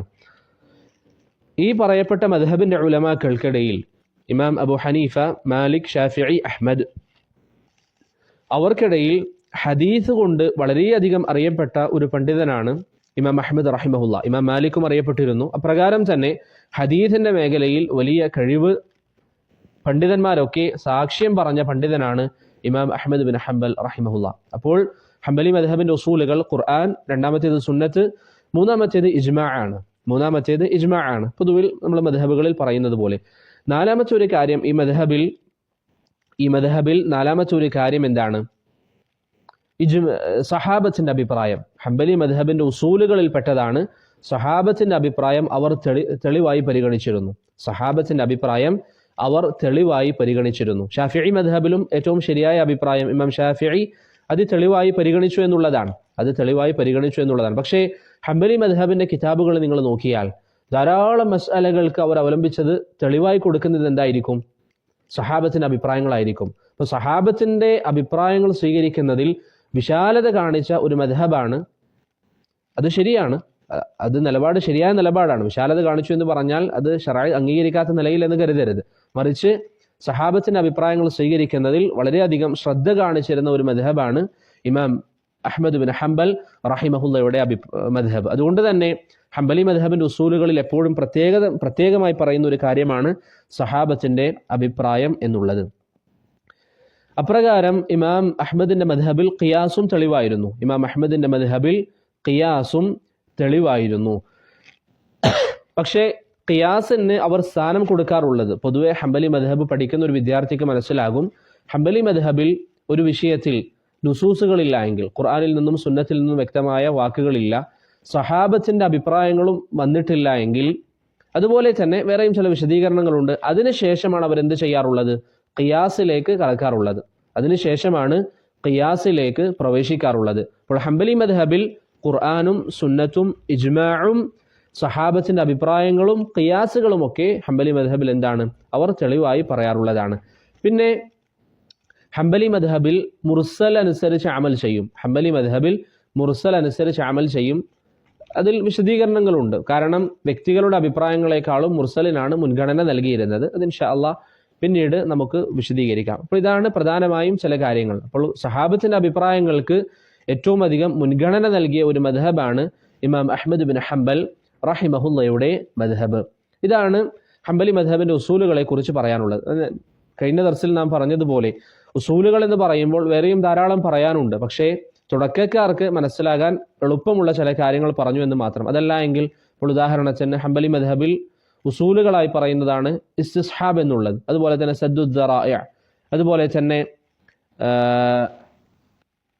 മസാലിഹുൽ മുർസല, ചില വിശദീകരണങ്ങൾ അതിലൊക്കെ ഉണ്ട്. എങ്കിലും ഇതൊക്കെ ഹംബലി മദ്ഹബിൽ പ്രധാനമായി പറയുന്ന വിഷയങ്ങളാണ്. പക്ഷെ നമുക്ക് മനസ്സിലാകാൻ എളുപ്പമുള്ള ചില കാര്യങ്ങൾ മാത്രമാണ് പൊതുവെ ഈ ദർസുകളിൽ ഉസൂലുകളിൽ നാം പറയാറുള്ളത്. തയ്യിബ്, ഇനി ഹംബലി മദ്ഹബിന്റെ ഗ്രന്ഥങ്ങൾ, ധാരാളം ഗ്രന്ഥങ്ങൾ ഹംബലി മദ്ഹബിനുണ്ട്. ഹംബലി മദ്ഹബിന് ഉള്ളതായി നമുക്കെല്ലാവർക്കും അറിയാം. അതിലേറ്റവും പ്രധാനപ്പെട്ട ചില ഗ്രന്ഥങ്ങൾ മാത്രം ഇൻഷാ അള്ളാഹ് നമുക്ക് സൂചിപ്പിക്കാം. അതിൽപ്പെട്ടതാണ് ഒന്ന് ഫുറൂഅ്. ഇബ്നു മുഫ്ലിഹ് റഹിമഹുല്ലയുടെ ഫുറൂഅ് വളരെ പ്രധാനപ്പെട്ട ഒരു കിതാബാണ് മദ്ഹബിൽ. അതുപോലെ തന്നെ ഖല്ലാലിൻ്റെ, അബൂബക്കർ അൽ ഖല്ലാലിൻ്റെ ജാമിഅ, അദ്ദേഹം അൽ ജാമിഉ ലി ഉലൂമിൽ ഇമാം അഹ്മദ് എന്ന പേരുള്ള അബൂബക്കർ അൽ ഖല്ലാൽ, നേരത്തെ നമ്മൾ പറഞ്ഞല്ലോ ഇമാം അഹ്മദിന്റെ കാലഘട്ടത്തിൽ അദ്ദേഹത്തിന്റെ അഭിപ്രായങ്ങൾ ക്രോഡീകരിക്കപ്പെട്ടിരുന്നില്ല. പിന്നീട് ഖല്ലാലാണ് ധാരാളം യാത്രകൾ ചെയ്യുകയും ഇമാം അഹ്മദിന്റെ അഭിപ്രായങ്ങളൊക്കെ ശേഖരിക്കുകയും ചെയ്തത്, ക്രോഡീകരിക്കുകയും ചെയ്തത്. അതാണ് അൽ ജാമിഉ ലി ഉലൂമിൽ ഇമാം അഹ്മദ് എന്ന പേരിൽ നമുക്കിന്ന് ലഭ്യമായിട്ടുള്ളത്. അപ്പോൾ അബൂബക്കർ അൽ ഖല്ലാൽ റഹിമഹുല്ലയുടെ ഈ കിതാബ് ഹംബലി മദ്ഹബിൽ ആധികാരികമായ വളരെ പ്രധാനപ്പെട്ട ഗ്രന്ഥമാണ്. അതുപോലെ തന്നെ മുഖ്തസറാത്തുകൾ അഥവാ ഫിഖ്ഹിയായ മുതൂനുകളും ഹംബലി മദ്ഹബിൽ ധാരാളമുണ്ട്. അതിൽപ്പെട്ടതാണ് മുഖ്തസറുൽ ഖിറാഖി, വളരെ പ്രസിദ്ധമായത്. അതുപോലെ തന്നെ നാം ഇവിടെ പഠിക്കാൻ തിരഞ്ഞെടുത്ത ഉംദത്തുൽ ഫിഖ്ഹ് എഴുതിയിരിക്കുന്ന ഇബ്നു ഖുദാമയുടെ വളരെ പ്രസിദ്ധമായ അൽ മുഖ്നി എന്ന് പറയുന്ന ഗ്രന്ഥം, അപ്രകാരം മുൻതഹൽ ഇറാദാത്ത് ഇബ്നു നജ്ജാർ അൽ ഫതൂഹിയുടെ മുൻതഹൽ ഇറാദാത്ത്, സാദുൽ മുസ്തഖ്നി ഹജ്ജാവിയുടെ, ഇതൊക്കെ മദ്ഹബിൽ വളരെ പ്രസിദ്ധമായ ചില ഗ്രന്ഥങ്ങളാണ്. നമ്മളിവിടെ ചില ഉദാഹരണങ്ങൾ മാത്രമേ പറയുന്നുള്ളൂ. അപ്രകാരം മദ്ഹബിന്റെ ഗ്രന്ഥങ്ങളിൽ ചില ഇസ്ലാഹാത്തുകളുണ്ട്, ചില പദപ്രയോഗങ്ങൾ, ആ മദ്ഹബിൽ ഉപയോഗിക്കുന്ന പ്രയോഗങ്ങൾ, അതെല്ലാ മദ്ഹബുകൾക്കുമുണ്ട്. കഴിഞ്ഞ ദർസുകളിൽ നാം സൂചിപ്പിച്ചതുപോലെ ഉദാഹരണത്തിന് ഹംബലി മദ്ഹബിന്റെ കിതാബുകളിൽ ഒരു വിഷയത്തിൽ ഇതാണ് ഇതിലെ റിവായത്ത് എന്ന് വന്നാൽ എന്താണ് അതുകൊണ്ട് ഉദ്ദേശം? റിവായത്ത് എന്ന് പറഞ്ഞാൽ എന്താ ഉദ്ദേശം? റിവായത്ത് എന്ന് പറഞ്ഞാൽ എന്താണ് ഉദ്ദേശം? ഇമാം അഹ്മദിൽ നിന്ന് വന്നിരിക്കുന്ന അഭിപ്രായം, ഇമാം അഹ്മദിൽ നിന്ന് വന്നിരിക്കുന്ന വിധി, അതിനാണ് എന്ത് പറയുന്നത്? ഈ വിഷയത്തിലെ റിവായത്ത്, അല്ലെങ്കിൽ റിവായത്ത് ഇങ്ങനെയാണ് ഈ വിഷയത്തിൽ എന്നൊക്കെ പറഞ്ഞാൽ അതുകൊണ്ടുള്ള ഉദ്ദേശം എന്താണ്? ഇതാണ് ഇമാം അഹ്മദിൽ നിന്ന് വന്നിരിക്കുന്ന വിധി. അത് ഒന്നിലധികം സാഹചര്യങ്ങളുണ്ട്. ഒന്നുകിൽ വ്യക്തമായി വന്നതായിരിക്കാം, അങ്ങനെയാണെങ്കിൽ എന്ത് പറയും? നസ്സ അലൈഹി, അല്ലെങ്കിൽ അൽ മൻസൂസ് അൻഹു എന്നൊക്കെ വന്നാൽ, അഥവാ ഇമാം അഹ്മദിൽ നിന്ന് വ്യക്തമായി ഈ വിഷയത്തിൽ വിധി വന്നിട്ടുണ്ട് എന്നർത്ഥം. അതാണ് റിവായത്ത് കൊണ്ടുള്ള ഉദ്ദേശം. ഇനി ചിലത് എന്തായിരിക്കാം? തംബീഹ് ആയിരിക്കാം. എന്ന് പറഞ്ഞാൽ ഫിഖ്ഹിന്റെ കിതാബുകളിൽ അഷാറ ഇലൈഹി ദല്ല കലാമുഹു അലൈഹി, ഇമാം അഹ്മദ് അതിലേക്ക് സൂചിപ്പിച്ചിട്ടുണ്ട്, ഇമാം അഹ്മദിന്റെ സംസാരം അങ്ങനെയാണ് അറിയിക്കുന്നത് എന്നൊക്കെ വന്നാൽ അതുകൊണ്ടുള്ള ഉദ്ദേശം എന്താണ്? ഇമാം അഹ്മദിന്റെ വാക്കിൽ നിന്ന് അങ്ങനെയാണ് മനസ്സിലാകുന്നത്. നേർക്കുനേർ അങ്ങനെയാണെന്നില്ല, പക്ഷെ അങ്ങനെയാണ് മനസ്സിലാകുന്നത്. അപ്പോൾ റിവായത്ത് എന്ന് വന്നാൽ ഹംബലി ഫിഖ്ഹിന്റെ ഗ്രന്ഥങ്ങളിൽ ഉദ്ദേശം എന്താണ്? ഇമാം അഹ്മദിൽ നിന്ന് വന്നിരിക്കുന്ന റിവായത്തുകൾ. ഇപ്പം നമ്മൾ പെട്ടെന്ന് ഇതറിയാത്തൊരു വ്യക്തി റിവായത്ത് എന്ന് കാണുമ്പോൾ ഏതെങ്കിലും ഹദീസിന്റെ റിവായത്താണെന്ന് മനസ്സിലാക്കരുത്. മറിച്ച് ഇമാം അഹ്മദിൽ നിന്ന് വന്നിരിക്കുന്ന അഭിപ്രായം എന്നതാണ് പൊതുവെ റിവായത്ത് കൊണ്ട് അവർ ഉദ്ദേശിക്കുന്നത്. അതൊന്നുകിൽ നേർക്കുനേർ വ്യക്തമായ റിവായത്തുകളായിരിക്കാം, അതല്ലെങ്കിൽ ഈ പറഞ്ഞ സൂചനകളായിരിക്കാം. ഇനി ഹംബലി മദ്ഹബിൽ മുതഖദ്ദിമീങ്ങൾ എന്ന് പറഞ്ഞാൽ ആരാ ഉദ്ദേശം? അതുപോലെ തന്നെ മുതവസ്സിത്തീങ്ങൾ എന്ന് പറഞ്ഞാൽ എന്താണ് ഉദ്ദേശം? പിന്നെ മുതഅഖിരീങ്ങൾ, പിൽക്കാലഘട്ടത്തിൽ വന്നവർ. മുതഖദ്ദിം എന്ന് പറഞ്ഞാൽ മുൻകാലഘട്ടത്തിലെ ഉലമാക്കൾ, പിന്നീട് അതിന് ശേഷമുള്ളവർ, പിന്നെ പിൽക്കാലഘട്ടത്തിലുള്ളവർ എന്ന് പറഞ്ഞാൽ എന്താണ് ഉദ്ദേശം? മുതഖദ്ദിം എന്ന് പറഞ്ഞാൽ ഇമാം അഹ്മദിന്റെ വിദ്യാർത്ഥികൾ തൊട്ട് അബൂ യഅലയുടെ ഷെയ്ഖായ ഹസൻ ഇബ്നു ഹാമിദ് വരെയുള്ള സമയത്തിനാണ്, ആ ഒരു കാലഘട്ടത്തിനാണ് എന്ത് പറയുന്നത്? മുതഖദ്ദിമീങ്ങൾ എന്ന് പറയുന്നത്. മുതവസ്സിത്തീങ്ങൾ എന്ന് പറഞ്ഞാൽ അബൂ യഅല റഹിമഹുല്ല മുതൽ ബുർഹാനുദ്ദീൻ ഇബ്നു മുഫ്ലിഹ് വരെയുള്ള കാലഘട്ടത്തിനാണ് എന്ത് പറയുന്നത്? മുതവസ്സിത്തീങ്ങൾ എന്ന് പറയുന്നത്, അഥവാ മുൻകാലഘട്ടത്തിന് ശേഷമുള്ളവർ. പിൽക്കാലഘട്ടത്തിലുള്ളവർ എന്ന് പറഞ്ഞാൽ എന്ത് ഉദ്ദേശം? മർദാവി മുതൽ, ഇൻസാഫ് എഴുതിയ മർദാവി മുതൽ ഇന്ന് വരെയുള്ള സമയത്തിനാണ് എന്ത് പറയുന്നത്? മുതഅഖിരീങ്ങൾ. അപ്പോൾ മദ്ഹബിന്റെ ഏതെങ്കിലും ഒരു കിതാബിൽ നിങ്ങൾ കാണുകയാണ് ഇതാണ് മുതഖദ്ദിമീങ്ങൾ പറഞ്ഞിരിക്കുന്നത്, എന്നാൽ അതുകൊണ്ടുള്ള ഉദ്ദേശം എന്താണ്? ഹസൻ ഇബ്നു ഹാമിദ് വരെയുള്ള കാലഘട്ടം, അബൂ യഅലയുടെ ഷെയ്ഖ് വരെയുള്ള കാലഘട്ടം. മനസ്സിലായില്ലേ? അപ്പൊ ആ ഒരു വേർതിരിവ് നമ്മൾ മനസ്സിലാക്കണം. അപ്രകാരം മദ്ഹബിന്റെ ഒരു കിതാബിൽ വരാണ് റവാഹു ഇതാണ് ഷെയ്ഖാനിന്റെ അഭിപ്രായം. ഇതാണ് ഷെയ്ഖാൻ, രണ്ട് ഷെയ്ഖ് എന്ന അർത്ഥത്തിൽ അഷെയ്ഖാൻ എന്ന് വന്നാൽ അതുകൊണ്ടുള്ള ഉദ്ദേശം എന്താണ്? നമ്മൾ അറിയാത്ത ഒരാളാണെങ്കിൽ പെട്ടെന്ന് എന്ത് മനസ്സിലാക്കും? ബുഖാരി, മുസ്ലിം എന്ന് മനസ്സിലാക്കാം, അങ്ങനെ മനസ്സിലാക്കാൻ സാധ്യതയുണ്ട്. പക്ഷേ ഹംബലി മദ്ഹബിന്റെ ഗ്രന്ഥങ്ങളിൽ ഷെയ്ഖാൻ എന്ന് പറഞ്ഞാൽ ഇബ്നു ഖുദാമയും ഇബ്നു തൈമിയയുമാണ് ഉദ്ദേശം. ഇനി വെറും ഷെയ്ഖ് പറഞ്ഞു എന്ന് പറഞ്ഞാൽ എന്താ ഉദ്ദേശം? ഷെയ്ഖ് പറഞ്ഞു, അതുകൊണ്ടുള്ള ഉദ്ദേശം മുതവസ്സിത്തീങ്ങളാണെങ്കിൽ, നേരത്തെ നമ്മൾ പറഞ്ഞല്ലോ ആരാണ് മുതവസ്സിത്ത്? മുതഖദ്ദിമീങ്ങൾക്ക് ശേഷമുള്ള ആ ഒരു മർത്തബക്കാണ് മുതവസ്സിത്ത് എന്ന് പറയുന്നത്. അവർക്കിടയിലാണ് ഷെയ്ഖ് എന്ന് പറഞ്ഞാൽ അതുകൊണ്ടുള്ള ഉദ്ദേശം ഇബ്നു ഖുദാമയാണ്. പിൽക്കാലഘട്ടത്തിൽ വന്നവർക്കിടയിലാണെങ്കിൽ ഷെയ്ഖ് എന്ന് പറഞ്ഞാൽ അതുകൊണ്ടുള്ള ഉദ്ദേശം എന്താണ്? ഷെയ്ഖുൽ ഇസ്ലാം ഇബ്നു തൈമിയ റഹിമഹുല്ലയാണ്. ഷെയ്ഖുൽ ഇസ്ലാം ഇബ്നു തൈമിയ റഹിമഹുല്ലയാണ്. അപ്രകാരം ഇപ്പോൾ മദ്ഹബിൻ്റെ ഒരു കിതാബ് നിങ്ങൾ വായിക്കുമ്പോൾ കണ്ടു ഷെയ്ഖുൽ മദ്ഹബ്. ഷെയ്ഖുൽ മദ്ഹബ് എന്താണ് അതുകൊണ്ടുള്ള ഉദ്ദേശം? 3ഓളം ആളുകൾക്ക് പ്രധാനമായും ഈ പേര് പറയാറുണ്ട്. മദ്ഹബിന്റെ ഷെയ്ഖ് എന്ന അർത്ഥം വരുന്ന ഷെയ്ഖുൽ മദ്ഹബ് 3ഓളം പണ്ഡിതന്മാർക്ക് പറയാറുണ്ട്. ഒന്ന് അൽ ഖാദി അബൂ യഅല, മറ്റൊന്ന് മുവഫഖ് ഇബ്നു ഖുദാമ, മൂന്നാമത്തേത് മർദാവി. ഈ 3 ആളുകൾക്കും എന്ത് പറയാറുണ്ട്? ഷെയ്ഖുൽ മദ്ഹബ് എന്ന് പറയാറുണ്ട്. ഇതാണ് ഹംബലി മദ്ഹബിന്റെ ചില ഇസ്തിലാഹാത്തുകൾ. ഇത് വളരെ പ്രധാനപ്പെട്ട ചില വിഷയങ്ങൾ മാത്രം സൂചിപ്പിച്ചതാണ്. കാരണം ഒരു ധാരണയുണ്ടാക്കാൻ ഇത് നിങ്ങൾ മനസ്സിലാക്കി കഴിഞ്ഞാൽ ഇതൊരു മിഫ്താഹായി, ഒരു താക്കോലായി കാണുക. ഫിഖഹിന്റെ കിതാബ് നിങ്ങൾ വായിക്കുമ്പോൾ ഈ ഒരു ശ്രദ്ധ നിങ്ങൾക്കുണ്ടാകണം. റിവായത്ത് എന്ന് കാണുമ്പോൾ പെട്ടെന്ന് ഹദീസാണെന്ന് നമ്മുടെ ചിന്തയിൽ വരരുത്. അപ്രകാരം ഷെയ്ഖ് എന്ന് പറഞ്ഞാൽ അതാരാണ് ഉദ്ദേശം എന്ന് നമുക്ക് മനസ്സിലാകണം. ഷെയ്ഖാൻ എന്ന് കണ്ടാൽ അതുകൊണ്ടുള്ള ഉദ്ദേശം എന്താണ് നമുക്ക് മനസ്സിലാകണം. അപ്പോൾ മദ്ഹബുകൾക്ക് ഇങ്ങനെ ചില പ്രയോഗങ്ങൾ ഉണ്ട് എന്ന് മനസ്സിലാക്കലാണ് ഈ ചില ഉദാഹരണങ്ങൾ പറയുന്നതിൻ്റെ ലക്ഷ്യം. അവസാനമായി സൂചിപ്പിക്കാനുള്ള കാര്യം, നമ്മൾ പ്രധാനപ്പെട്ട ഗ്രന്ഥങ്ങൾ പറഞ്ഞുവല്ലോ. അതിനുശേഷം സൂചിപ്പിക്കാനുള്ള വിഷയം, ഇമാം അഹ്മദ് ബിൻ ഹംബൽ റഹിമഹുല്ലയുടെ മദ്ഹബ് അവസാനത്തെ മദ്ഹബായതുകൊണ്ട് തന്നെ താരതമ്യേനെ ബാക്കിയുള്ള മദ്ഹബുകളെക്കാളും പ്രചാരണം കുറവുള്ളത് ഹംബലി മദ്ഹബിനാണ്. പ്രചാരണം കുറഞ്ഞത് ഹംബലി മദ്ഹബിനാണ്. എന്നാലും പല സ്ഥലങ്ങളിലും ഇന്നുണ്ട്, അൽഹംദുലില്ലാ, പല സ്ഥലങ്ങളിലും ഈ മദ്ഹബ് നിലനിൽക്കുന്നുണ്ട്. പ്രധാനമായും സൗദി അറേബ്യയിൽ നിങ്ങൾക്കറിയാം ഹംബലി മദ്ഹബിന്റെ ഗ്രന്ഥങ്ങളാണ് പ്രധാനമായും അവലംബിക്കപ്പെടുന്നതും പഠിപ്പിക്കപ്പെടുന്നതും. ഹംബലി മദ്ഹബിന്റെ കിതാബുകളാണ്. പല ജാമിഅകളിലും താരതമ്യ പഠനമാണ്, എല്ലാ മദ്ഹബുകളും പഠിപ്പിക്കും. എന്നാലും ഹംബലി ഫിഖ് സൗദി അറേബ്യയിൽ പല സ്ഥാപനങ്ങളിലും പഠിപ്പിക്കുന്നതായി നമുക്ക് കാണാവുന്നതാണ്. ഏകദേശം 8ാം നൂറ്റാണ്ടിന് ശേഷമാണ് നജ്ദിലേക്ക് ഹംബലി മദ്ഹബ് കടന്നു വന്നത്. 8ാം നൂറ്റാണ്ടിന് ശേഷമാണ് നജ്ദിലേക്ക് ഹംബലി മദ്ഹബ് കടന്നു വന്നതായി നമുക്ക് കാണുന്നത്. പിന്നെ അത് പ്രചരിക്കാനുള്ള, ഹംബലി മദ്ഹബ് മൊത്തത്തിൽ അതിനൊരു പ്രചാരണം ലഭിക്കാനുള്ള, അവസാനത്തെ മദ്ഹബായിട്ട് കൂടി പ്രചാരണം ലഭിക്കാനുള്ള കാരണം എന്താണ്? ഒന്ന്, ഇമാം അഹ്മദ് റഹിമഹുല്ലാ അത്ര വലിയ ഇമാമാണ്. നിങ്ങൾക്ക് ഈ ചരിത്രങ്ങൾ കേട്ടതുപോലെ പല ഫിത്നകളും അദ്ദേഹം ജീവിതത്തിൽ സഹിക്കുകയും അങ്ങനെ ജനങ്ങൾക്കിടയിൽ അദ്ദേഹത്തിന് വലിയ പേരുണ്ടായിരുന്നു. ഇത്ര വലിയ പരീക്ഷണങ്ങൾ നേരിട്ടൊരു ഇമാം എന്ന അർത്ഥത്തിൽ വലിയ പേരുള്ള പണ്ഡിതനായിരുന്നു ഇമാം അഹ്മദ് റഹിമഹുല്ലാ. അതുകൊണ്ട് തന്നെ അത് അദ്ദേഹത്തിന് സ്വീകാര്യത ലഭിക്കാനുള്ള ഒരു കാരണമായിരുന്നു. അപ്രകാരം അബ്ബാസി ഭരണാധികാരികളിൽ ചിലർ ഇമാം അഹ്മദിന്റെ മദ്ഹബ് സ്വീകരിക്കുകയും അതിലേക്ക് ചേർത്ത് പറയുകയും ചെയ്തിട്ടുണ്ട്. അതും ഇമാം അഹ്മദിന്റെ മദ്ഹബ് പ്രചരിക്കാനുള്ള കാരണങ്ങളിൽ പെട്ടതാണ്. ഇതാണ് പ്രധാനമായും ചില വിഷയങ്ങൾ സൂചിപ്പിക്കാനുള്ളത്. ഇപ്പോൾ നമ്മൾ മദ്ഹബുകൾ പ്രചരിക്കാനുള്ള ചില കാരണങ്ങൾ പറഞ്ഞു. മദ്ഹബ് പിൽക്കാലഘട്ടത്തിൽ അവസാനം വന്ന മദ്ഹബാണ്. അതുകൊണ്ട് തന്നെ താരതമ്യേന അതിൻ്റെ പ്രചാരണം കുറവാണ്.